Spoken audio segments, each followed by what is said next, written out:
Hi there, I'm quickly going to explain the auto bonus feature, that button there, and why I would recommend that you always leave it turned on. When it's turned off, you'll notice that I can move that slider and this one stays exactly where I left it. If I turn it on, you'll notice that the slider on the right, the speed bonus slider, moves in relation to how I move that. And it doesn't just move randomly, and the important thing is it will move differently depending on how many teams you've got on the left hand side there. Now the reason this is important is we've realised over the years that just recommending one setting for round 1 and a different setting for round 2 doesn't really work, because one night you might have 10 teams playing, the next night you might have 30 teams playing. If you really want to prevent people from attempting to cheat, it's important that you get the speed bonus right depending on how many teams are playing. So let's have a quick look at the difference between fixed and sliding. So I've got 4 speed bonus points and it's fixed. So what that means is the fastest team to answer a question correctly will get 4 bonus points. It's as simple as that. Whereas if you've got sliding scale enabled, that means the fastest 4 teams will get bonus points, 4, 3, 2, 1 on a sliding scale.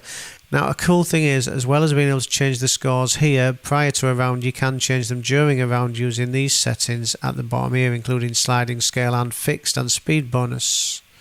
So I'm going to show you a player device on the left hand side. I'm going to connect that device and I'm going to start a round.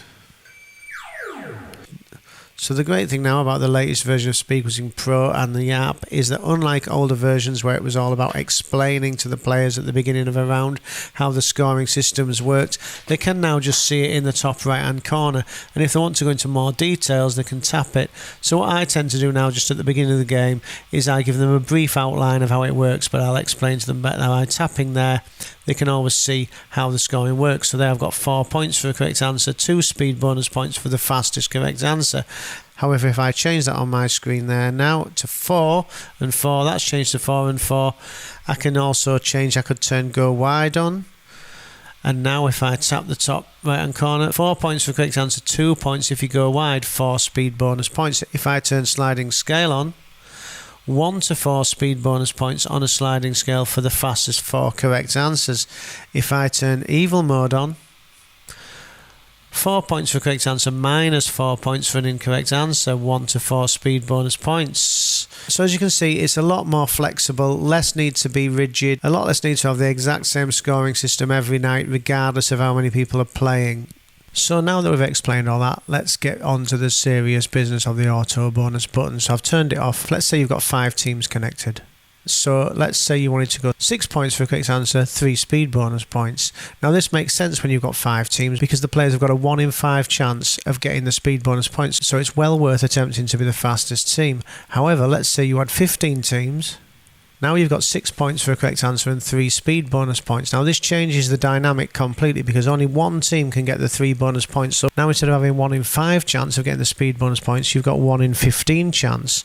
So then you start to think, well, is there any point me trying to be fastest? I may as well use the whole 10 seconds and have a lot longer to think about what the answer actually is.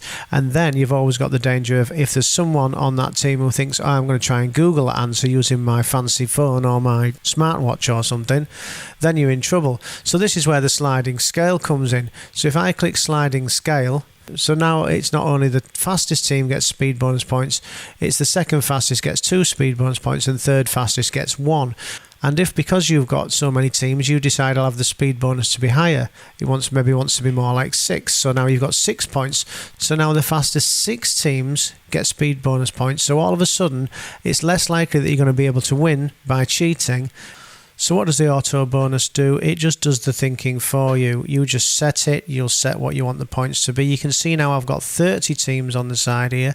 So because I've set that to 10 points, it has automatically set the speed bonus to 10 points on a sliding scale. So it'll be 10, 9, 8, 7, 6, 5, 4, 3, 2, 1. So the fastest 10 teams will be able to get speed bonus points. Okay, whereas if I only had 5 teams and I set that to 10, it's estimated that it should be 5 speed bonus points rather than the 10 it was on before, but you'll notice it's moved it to fixed rather than sliding.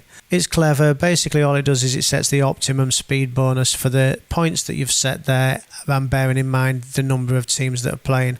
If you don't want to use it, of course you don't have to, you just click that and now both of them sliders and the fixed and the speed bonus work independently of each other.